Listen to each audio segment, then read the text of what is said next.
वंदे मातरम साथियों, स्वागत है आप सभी का आपके अपने यूट्यूब चैनल एग्जाम इन पर।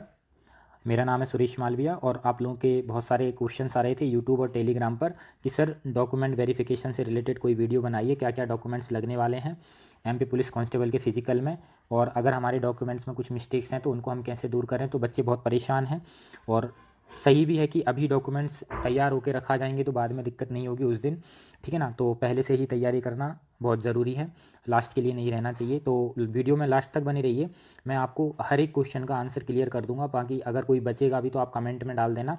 बाकी मैं आपको पूरी प्रोसेस बताऊंगा हर एक चीज़, क्योंकि मुझे इतने सारे एग्जाम्स में डॉक्यूमेंट वेरिफिकेशन का एक्सपीरियंस है। मैंने बहुत सारे बच्चों को देखा भी है जिनके डॉक्यूमेंट्स में कुछ गड़बड़ है, तो कब उन्हें भगाया जाता है, किस कंडीशंस में उन्हें अंदर ले लिया जाता है, तो मैं हर एक चीज़ क्लियर कर दूंगा। बाकी मैं आपको कोई भी चीज़ बिना प्रूफ के नहीं बताता हूँ। ये देखिए, पुलिस कांस्टेबल रिक्रूटमेंट टेस्ट 2017, ठीक है ना, ये रिजल्ट है मेरा। और रिजल्ट के दिन ही यहाँ पर जो फिजिकल के लिए आ गया था। देखो, रिजल्ट जब भी आता है तो उसमें कुछ भी नहीं लिखा रहता, लिखा रहता है you have qualified for second stage, ऐसा लिखा रहता है। ग्राउंड कौन सा है, किस डेट में है, क्या सीरियल नंबर है, किस टाइम पे है, ये लिखा रहता है। फिर इसके बाद कुछ आवश्यक सूचनाएं रहती हैं, इन्हीं सूचनाओं में लिखा रहता है कि कौन कौन से डॉक्यूमेंट लेके जाने हैं। तो अभी मैं आपको यहाँ तो नहीं, एक सेपरेट स्लाइड में अलग से बताऊंगा क्या क्या डॉक्यूमेंट्स लेके जाने हैं। इसमें बस मैं आपको थोड़ा सा समझा दूँ। देखो, जब भी हम फॉर्म भरते हैं ना एमपी ऑनलाइन के माध्यम से, तो उस टाइम पे वो हमारे हाथ में रहता है कि हम क्या भर रहे हैं क्या नहीं भर रहे हैं। इन लोगों को कुछ नहीं पता रहता, ठीक है ना। तो ये लोग कब चेक करते हैं, रनिंग से पहले डॉक्यूमेंट को ये लोग वेरीफाई करते हैं।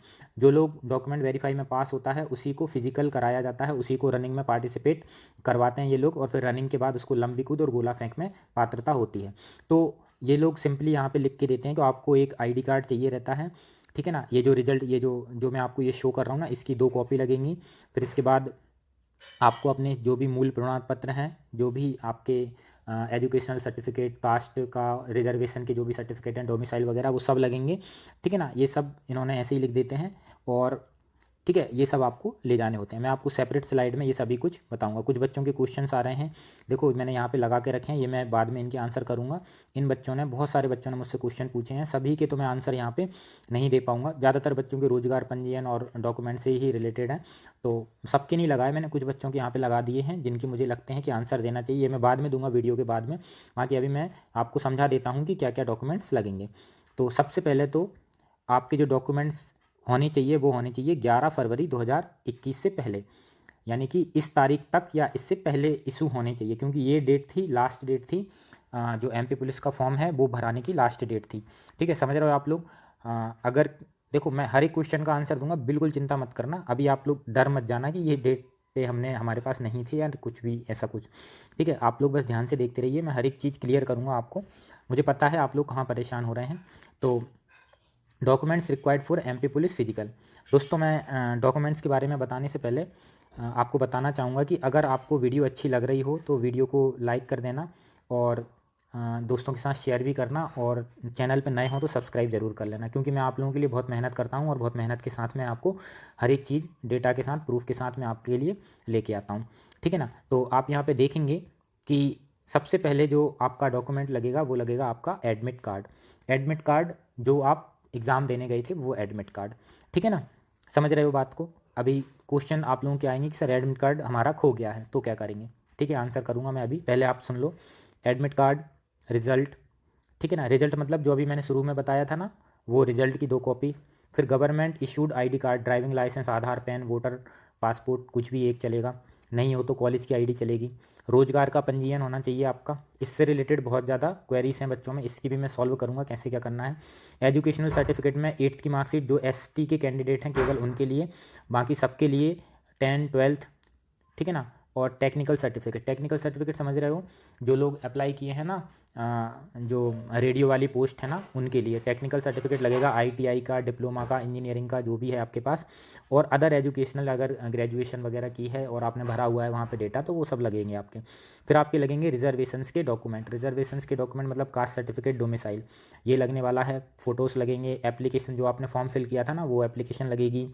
फिर इसके बाद समग्र आईडी और अदर स्पेसिफिक, मतलब जैसे कि आप कुछ कैटेगरी एक्स सर्विसमैन वगैरह इनका फ़ायदा उठाना चाह रहे हैं तो उनसे रिलेटेड कुछ डॉक्यूमेंट्स आपके लग सकते हैं। बाकी इतने ही डॉक्यूमेंट्स आप लोगों के लगने वाले हैं। अब मैं आपको एक एक करके आपकी क्वेरीज बता देता हूँ, फिर मैं वो क्वेश्चन जो पूछे थे उनके आंसर करूँगा। देखो, कई लोग बोल रहे हैं कि सर हमारे पास एडमिट कार्ड खो गया है। तो देखो खो गया है तो मिल भी जाएगा, ढूंढो उसको, कोशिश करो ढूंढने की। मिल रहा है तो बहुत अच्छी बात है, नहीं मिल रहा है तो अभी एडमिट कार्ड की लिंक ओपन होगी, वहाँ से उसको डाउनलोड करके रख लो।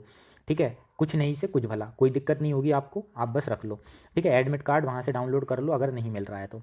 ठीक, एक चीज़ हो गई। दूसरी चीज़ आपकी है कि सर रिज़ल्ट, रिज़ल्ट तो आएगा तो वो आप सभी लोग वहाँ से निकाल ही लेंगे। फिर आते हैं अपन गवर्नमेंट इशूड आईडी। आईडी सभी के पास होंगी, इनमें से कोई भी आईडी जिसमें नाम वगैरह 10th के बेसिस पे हो वो लेके जाना।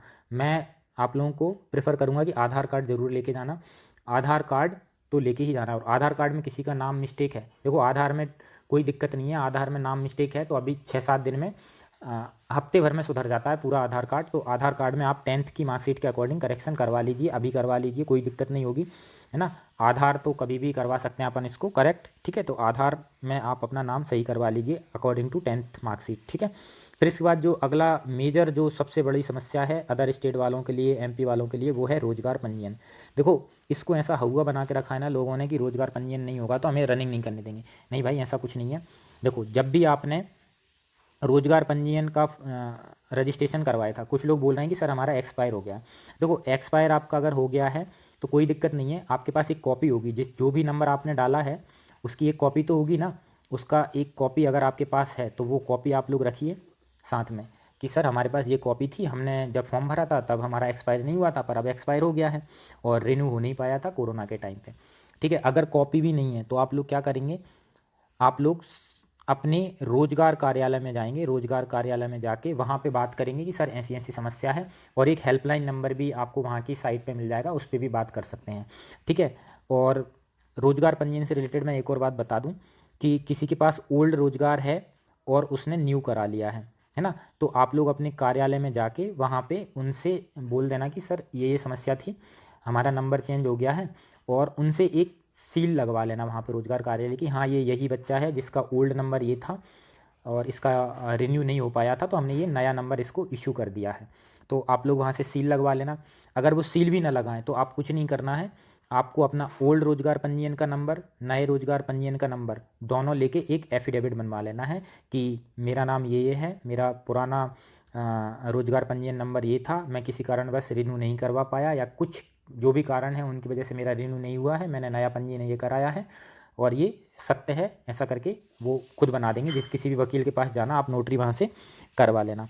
ठीक है, आई थिंक रोजगार पंजीयन से रिलेटेड भी आपका क्लियर हो चुका होगा। अगला है आपका एजुकेशनल सर्टिफिकेट। तो देखो आप लोग के कईयों के जो डाउट्स हैं कि भाई मार्कशीट में पापा का नाम में ये है वो है फलाना ढिमाका, तो देखो सबसे पहले तो आप कोशिश करो कि मार्कशीट 10th के अकॉर्डिंग कर लो, है ना, कोई दिक्कत नहीं है। मार्कशीट 10th के अकॉर्डिंग अगर आपकी हो रही हैं तो बिल्कुल करवा लो, उनमें कोई दिक्कत नहीं है कि इस डेट की है कि उस डेट की है।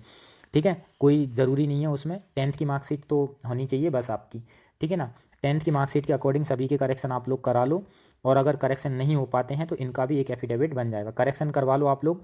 जैसे कि 12th की मार्कशीट में मिस्टेक है, 12th का इतना चेक नहीं करेंगे, वो करेंगे 10th का चेक, आपने 10th के अकॉर्डिंग ही भरा होगा तो कोई दिक्कत नहीं होनी चाहिए। ठीक है, तो ये 10th की मार्कशीट में आपके करेक्शन हो गए। फिर इसके बाद आपका आता है रिजर्वेशन डॉक्यूमेंट। रिजर्वेशन डॉक्यूमेंट में आपके आते हैं कास्ट सर्टिफिकेट, डोमिसाइल सर्टिफिकेट। तो कास्ट सर्टिफिकेट में भी किसी का सरनेम नहीं होता है, किसी का कुमार लग गया, कुमारी लग गया, ऐसा कुछ पापा के नाम ये वो, तो इनमें आती है सबसे ज़्यादा दिक्कत। इनमें ये दिक्कत आती है कि इन पे डेट ऑफ इशू लिखी रहती है, डेट ऑफ इशू लिखी रहती है कि कास्ट सर्टिफिकेट कब इशू किया था, डोमिसाइल कब इशू किया था, और यही जो सर्टिफिकेट हैं वो आपके होने चाहिए इस तारीख से पहले, 11 फरवरी 2021 से पहले के होने चाहिए वो सारे के सारे। ठीक है ना, तो अब आपको यहाँ पे दिक्कतें हो जाएंगी अगर आपके ये इस डेट से पहले के नहीं हैं तो। ठीक है, अगर ये इस डेट से पहले के इशू हैं तो आपको कोई दिक्कत नहीं है ना। अगर नाम मिस्टेक है तो भी कोई दिक्कत नहीं है, नाम में कुछ गड़बड़ है तो आप उसका एक एफिडेविट दे देना, है ना, एक एफिडेविट दे देना, और ये पुराना अपने पास रखना। और अगर अपडेट भी कराना चाहो ना तो अपडेट भी करा लो। अपडेट करा के एक काम करो, जैसे कि मैं अपना बताता हूँ, जैसे मेरा नाम है सुरेश मालविया, मेरे कास्ट सर्टिफिकेट में नाम है, मान के चलो मेरा नाम है सुरेश कुमार मालवीय है, मान के चलो मेरे कास्ट सर्टिफिकेट में मेरा नाम है सुरेश कुमार मालवीय, 10th की मार्कशीट में सुरेश मालवीय। तो मैं क्या करूँगा, मेरे कास्ट सर्टिफिकेट को अपडेट करा के सुरेश मालवीय कर लूँगा, और जो मेरा जो पुराना कास्ट सर्टिफिकेट है ये भी अपने साथ रखूँगा, है ना, और नया इशू करवा लूँगा। ठीक है ना, क्योंकि देखो ओबीसी का तो वैसे भी 3 साल में रिन्यू होता ही है। बाकी कोई दिक्कत नहीं है, आप नया बनवा लो, नया लें तो नया दे देना, पुराना लें तो पुराना दे देना, और एफिडेविट भी साथ में बनवा लेना। देखो थोड़ी सी अब परेशानियाँ तो झेलनी पड़ेंगी। देखो होता ये है कि एफिडेविट चल जाता है, हर जगह एफिडेविट चल जाता है। एफिडेविट के साथ उनके पास भी एक फॉर्म होता है, उनके पास खुद एक फॉर्म होता है। जैसे कि आप पेपर देने जाते हो ना, पेपर देते टाइम किसी का नाम मिसमैच है तो वो फॉर्म भरवाते हैं, तो उनके पास भी एक फॉर्म होता है, वो फॉर्म वो फिल करवा लेंगे और आपको अंदर जाने देंगे। देखो डॉक्यूमेंट वेरिफिकेशन का मेन उद्देश्य ये है कि कोई फेक कैंडिडेट अंदर ना जाए, है ना। अगर आपके पास जेन्युइन रीज़न है, आप फेक नहीं है, आपने कोई फर्जीवाड़ा नहीं किया है, तो वो आपको रनिंग करने देंगे। और ज़्यादा से ज़्यादा होगा तो वो आपको जनरल कैंडिडेट भी मान सकते हैं अगर कास्ट में दिक्कत है तो, है ना। बाकी ये मैं अपनी तरफ से बोल रहा हूँ, ऐसा कुछ लिखा नहीं है कहीं पे, है ना। बाकी मैं बोल रहा हूँ क्योंकि कई एग्ज़ाम में ये होता है कास्ट सर्टिफिकेट आप नहीं प्रूफ करवा पा रहे हैं तो आपको जनरल में डाल देंगे, ऐसा हो जाता है। लेकिन इसका मैं नहीं बता सकता कि इसमें अभी ये होगा कि नहीं होगा। डोमिसाइल ऐसा है, डोमिसाइल में भी सेम करना है। अगर आपके पास 11 फरवरी 2021 से पहले का इश्यू तो होना ही चाहिए, और अगर उसमें कुछ मिस्टेक्स हैं तो आप नया बनवा लो, डोमिसाइल में थोड़ी ना कुछ लगता है। देखो किसी किसी का हाथ से लिखा हुआ रहता है तो वो तो रखो ही, एक नया डिजिटल बनवा लो, डिजिटल सही करवा लेना उसमें, समझ रहे हो, जिसमें फ़ोटो वगैरह लगा रहता है तो डिजिटल सही करवा लो, ओल्ड भी रखो नया भी रखो, साथ में एक एफिडेविट बनवा लो। आप लोगों के अगर अच्छे नंबर हैं तो आप लोग बिल्कुल चिंता मत करो, आप लोगों को एफिडेविट बनवा के रख लेना है, सभी का अपडेट करा लेना है, और पुराना भी साथ रखना है, नया भी साथ रखना है, जो मांगे वो उठा के दे देना। ठीक है, कोई दिक्कत नहीं होगी आप लोगों के लिए, वो एक फॉर्म भरवा लेंगे, एफिडेविट देख लेंगे, सबको दौड़ाएंगे, किसी को नहीं छोड़ेंगे, टेंशन मत लेना आप। ठीक है, फिर पासपोर्ट साइज़ फ़ोटोज़ लगेंगे। अब वो एग्ज़ाम जब भी वो रिजल्ट आएगा तो उसमें बता देंगे कि कितने क्या लगेंगे। एप्लीकेशन की कॉपी अगर हो, देखो मांग लेते हैं कभी कभी, वैसे ये ज़रूरी नहीं है कंपलसरी, एप्लीकेशन कॉपी मांग लेते हैं। समग्र आईडी भी ज़रूरी है, समग्र आईडी भी ले जानी है। अदर स्पेसिफिक मतलब जैसे कि कोई एक्स सर्विसमैन है या फिर किसी कैटेगरी से, स्पेशल कैटेगरी से अगर है तो उनके डॉक्यूमेंट्स। तो यही सब है। अब मैं आप लोगों को क्वेश्चंस की तरफ लेके चलता हूँ जो मुझसे बच्चों ने पूछे हुए हैं। देखो मैं यहाँ पे कुछ क्वेश्चंस हैं।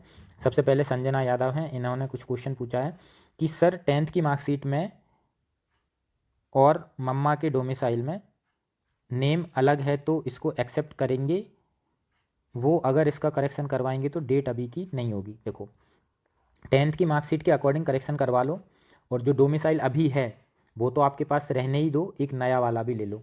ठीक है ना, 2 डोमिसाइल हो जाएंगे। मतलब देखो आपके पास अभी क्या होगा, अभी आपके पास हाथ से लिखा हुआ होगा, एक डिजिटल करवा लो, उसमें अपडेट करा लो, और साथ में एक आपको एक एफिडेविट बनवा लेना कि मेरी ये मिस्टेक थी तो मैंने इसको अपडेट करवाया है। ठीक है, कोई दिक्कत नहीं होनी चाहिए आपको इसमें। फिर इसके बाद क्योंकि पुराना वाला वो ज़रूर मांगेंगे, और एफिडेविट उसके साथ में दे देना। एग्ज़ाम देने गए थे, वो एडमिट कार्ड लगेगा क्या, मेरा मिल नहीं रहा है, प्लीज़ कोई बताएं। ठीक है ना, ये टेलीग्राम में पूछा हुआ था इन्होंने, कार्तिक आर्या नाम है इनका। हाँ बिल्कुल, जो एडमिट कार्ड आप एग्ज़ाम देने गए थे वही लगेगा। नहीं मिल रहा है तो ढूंढो, पूरी कोशिश करो ढूंढने की। नहीं, अगर फिर भी नहीं मिले तो जो अभी साइट ओपन होगी वहाँ से एडमिट कार्ड डाउनलोड करके रख लो। ठीक है। अगला है सौरभ चौहान पूछ रहे हैं कि सर फॉर्म भरते समय मेरे आधार में पापा के नाम में मिस्टेक थी, अभी आधार अपडेट करवा लिया। कोई दिक्कत नहीं है, आधार से कोई दिक्कत नहीं होती, आप कभी अपडेट कराओ उसको। ठीक है। संध्या पूछ रही है सारे डॉक्यूमेंट्स एक जैसे ही करवा रही, बट फॉर्म में अलग लिखा है तो इससे कोई प्रॉब्लम ना बन जाए। पता चला जैसे तैसे फिजिकल करते रहें और वहाँ जाकर वो भगा दें। अरे नहीं भगाएंगे, कोई किसी को नहीं भगाता है वहाँ पे, सारे डॉक्यूमेंट्स में एक जैसा आप लोग करवा लो, है ना। हाँ एक चीज़ उन्होंने यहाँ पे नई चीज़ छोड़ी है कि फॉर्म में मिस्टेक है ना। अगर किसी के फॉर्म में मिस्टेक है, किसी के भी अगर फॉर्म में मिस्टेक है कि भाई फॉर्म भरते टाइम दिक्कत हो गई, तो वो लोग को जाना है कहाँ पे, PEB व्यापम में जाना है। PEB एक एप्लीकेशन लिखना है, उसकी एक फ़ोटोकॉपी करानी है। एक एप्लीकेशन लिखना है, उसकी एक फ़ोटोकॉपी करानी है। एप्लीकेशन में क्या लिखना है कि मैं मुझसे फॉर्म भरते टाइम ये मिस्टेक हो गई थी, और मेरा एप्लीकेशन नंबर ये है, रोल नंबर ये है, मेरा नाम ये है, सारी डिटेल्स उसमें देनी है, क्या मिस्टेक हो गई है, क्या सही है, क्या गलती है, क्या सही है, ऐसा आपको लिख के उसकी एक फॉर्मेट बना के बढ़िया अच्छी राइटिंग में वहाँ पे लिख के ले जाना है, और उसको वहाँ पे सबमिट करना है। और वो उसकी एक रिसिप्ट लेके आनी है जिस पे सील लगी रहती है व्यापम की। जैसे ही आप जमा करोगे तो एक रिसिप्ट मिलती है आपको, जो फोटोकॉपी कराई है उस पर एक सील लगवा लेना वहाँ पे आप रिसिप्ट में, और फिर उसको साथ में रखना। ठीक है, इतनी ज़्यादा दिक्कत नहीं होगी आपको अगर फॉर्म में भी मिस्टेक है तो। ठीक है, आगे देखते हैं। सर मेरी 10th-12th क्लास की मार्कशीट में फादर नेम में सेंटर में कुमार लिखा हुआ है, मिडिल में बट मेरे आधार कार्ड में मिडिल नेम में कुमार नहीं लिखा है, और पीजी की मार्कशीट में नेम के पहले, देखो पीजी की मार्कशीट में नेम के पहले कुमार ही लगा है, कोई दिक्कत नहीं है। हाँ 10th-12th की मार्कशीट में कुमार लगा है तो आप आधार में भी कुमार करवा लीजिए, ठीक है, क्योंकि यही आपके फॉर्म में होगा, ठीक है। नेक्स्ट है सुरेंद्र मंडलियो, है ना, इन्होंने पूछा है कि फॉर्म भरते टाइम मिस्टेक हो गई है, सरनेम डाल दिया है गलती से और बाकी में नहीं डाला हुआ है। तो ठीक है, सरनेम डाल दिया है, डॉक्यूमेंट्स में नहीं है, तो आपको व्यापम में ही जाना पड़ेगा, एप्लीकेशन लिख के वहाँ पे सबमिट करनी पड़ेगी, ठीक है। बाकी हैं ये शर्मा, कुछ पूछ रहे हैं कि सर रोज़गार पंजीयन के लिए आरटीआई डाल दीजिए, परेशान, और ये पता नहीं क्या था, ठीक है ना। रोज़गार पंजीयन में डेट ऑफ बर्थ गलत है और इनका नेम गलत है, तो अब ये तो गड़बड़ है ना। तो रोज़गार पंजीयन से रिलेटेड आपको एफिडेविट बनवा लेना है सभी को, जो भी गड़बड़ है वो सब देते हुए आपको एफिडेविट बनवाना है। फिर अमित कुमार पूछ रहे हैं सर मैंने फॉर्म फिल करते टाइम जो डॉक्यूमेंट पीबी की प्रोफाइल पर डाले थे उसमें मेरे कुछ डॉक्यूमेंट्स में नेम मिसमैच है, ठीक है, और प्रोफाइल पर भी न्यू डॉक्यूमेंट डाल दिए हैं, ऐसा कुछ है इनका। तो देखो इनके 75 नंबर हैं ओबीसी से, तो इनका सिलेक्शन तो कन्फर्म ही है लगभग। तो आपके जो भी डॉक्यूमेंट से रिलेटेड आपकी दिक्कतें हैं उनका एफिडेविट बनवाइए, है ना, एफिडेविट आपको बनवाना है, और कुछ दिक्कतें हों तो उनको करेक्शन करवा के उनके सबके एफिडेविट आपको बनवा के रखने हैं, ठीक है दोस्तों। आई थिंक आप लोगों को सभी को अपने अपने डॉक्यूमेंट्स क्लियर हो गए होंगे। बाकी अगर फिर भी आपको कोई दिक्कत आ रही हो तो आप लोग कमेंट में अपने क्वेश्चंस पूछ लेना, मैंने आपको सभी के आंसर कर दिए हैं। बाकी फिर भी आपको कुछ दिक्कत हो, इश्यू हो तो आप कमेंट में मुझसे पूछ लेना, टेलीग्राम में पूछ लेना, एग्जामिन सुरेश मालविया सर, उसे ज्वाइन कर लेना, है ना। 2 ग्रुप हैं, एक एग्जामिन सुरेश मालविया सर है जो पेज है चैनल का जिसमें मैं ही भेज पाता हूँ मैसेज, और एक है अपना chat group Suresh Malviya sir examine chat group, उसे भी ज्वाइन कर लेना। वहाँ पे आप अपने क्वेश्चन पूछ सकते हैं, बच्चे भी वहाँ पे बहुत सपोर्टिव हैं तो वो भी आप लोगों को आंसर कर देंगे वहाँ पे। बाकी जिनने भी चैनल सब्सक्राइब नहीं किया है वो सब्सक्राइब कर लें, वीडियो अच्छा लगा हो तो लाइक ज़रूर कर दें, ठीक है दोस्तों। थैंक यू, गुड नाइट, मिलते हैं नेक्स्ट वीडियो में। वंदे मातरम।